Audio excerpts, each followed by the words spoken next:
따뜻한 봄바람이 불면 어김없이 찾아오는 황사와 미세먼지, 꽃가루 등으로 각종 알레르기성 질환에 노출되기 쉬운데요.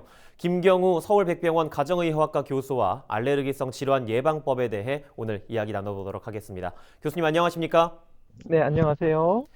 예, 봄이면 콧물 재채기 환자가 굉장히 많아지죠. 알레르기성 비염과 기관지염 등의 호흡기 질환이 감기와 좀 어떻게 다른 건지 구체적인 증상들을 좀 알려주실까요? 네, 그렇습니다. 두 질환 모두 상기도 증상, 그러니까 콧물이라든가 코막힘, 기침 이런 것들이 나타나기 때문에 증상만으로 감별이 쉽지 않을 수가 있겠는데요. 아무래도 감기하게 되면은 바이러스에 의한 상기도 감염증이기 때문에 보통 한 일주일 정도면 증상이 호전되시는 경우가 많겠고, 또 전신적으로 발열이라든가 근육통과 같은 증상이 일시적으로 동반되는 경우가 있겠고요. 하지만 이제 알레르기성 비염하게 되면은 역시 기침과 콧물과 같은 유사한 증상이 나타나지만 유발 원인 노출이 됐을 때 증상이 갑자기 심해진다든지 또 재노출 시에 반복적으로 증상이 나타나는 점에서 좀 차이가 있을 수가 있겠고요. 또 기관지 천식이나 만성기관지염 같으신 경우에도 증상이 만성적으로 나타나고 또 악화와 완화를 반복하는 이런 특징이 있을 수 있겠습니다. 예, 기본적인 증상 자체는 비슷하지만 특정 상황에서 조금 더 심해진다거나 조금 더 만성적으로 유지가 된다. 이렇게 얘기를 해주셨습니다. 봄에는 안구건조증 또 결막염 환자도 증가하죠. 증상과 함께 좀 대처법 알려주실 수 있을까요? 네, 증상으로는 이제 눈이 가렵고 따갑고 눈에 뭔가 들어간 것 같은 이물감이 느껴지는 증상이 생기실 수가 있겠는데요.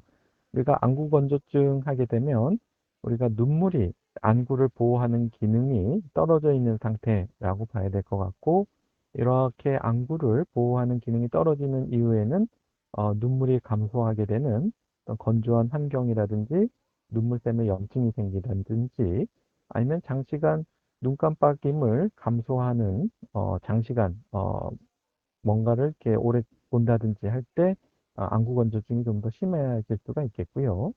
이제 결막염 한 경우에는 결막에 생기는 염증을 말하는데, 원인으로는 여러 가지 알레르기성 결막염이라든지 바이러스 감염에 의한 결막염이 생길 수가 있겠고요. 이럴 때는 보다 좀 심한 증상, 눈이 충혈되고 눈에서 염증이 생기는 증상이 생길 수가 있겠습니다. 아무래도 봄철에는 미세먼지나 황사나 꽃가루와 같은 알레르기성 물질이 결막염을 잘 일으킬 수가 있기 때문에 좀 더 주의가 필요하시겠고요. 일단 그 증상이 있으실 때는 이것이 뭐 안구 건조증인지 다른 바이러스 결막염인지 또 알레르기성 결막염인지 감별 진단을 위해서 안과 진료를 받으시는 것이 필요하시겠고요. 아무래도 이제 바이러스성 전파에 의한 감염성 결막염 같은 경우에는 감염이 되지 않도록 손위생을 철저히 해주시면서 손을 잘 씻으시고, 또 수건과 같이 공동으로 쓰는 물건은 같이 쓰지 마시고 따로 쓰시는 것이 좋겠고, 또 가급적이면 손으로 눈을 비비지 않는 노력들이 필요하시겠고요. 또 알레르기성 각결막염 하게 되면은 알레르기 원인 물질에 노출되지 않도록 잘 피하시는 것이 좋겠고, 특히 흡연이라든지 화장품 같은 경우에도 유발될 수가 있기 때문에 금연하시고 특정 알레르기를 유발하는 화장품을 사용할 때 좀 주의가 필요하시겠고요. 또 이러한 알레르기 증상을 조절할 수 있는 약물을 함께 사용하시면 도움이 되겠습니다.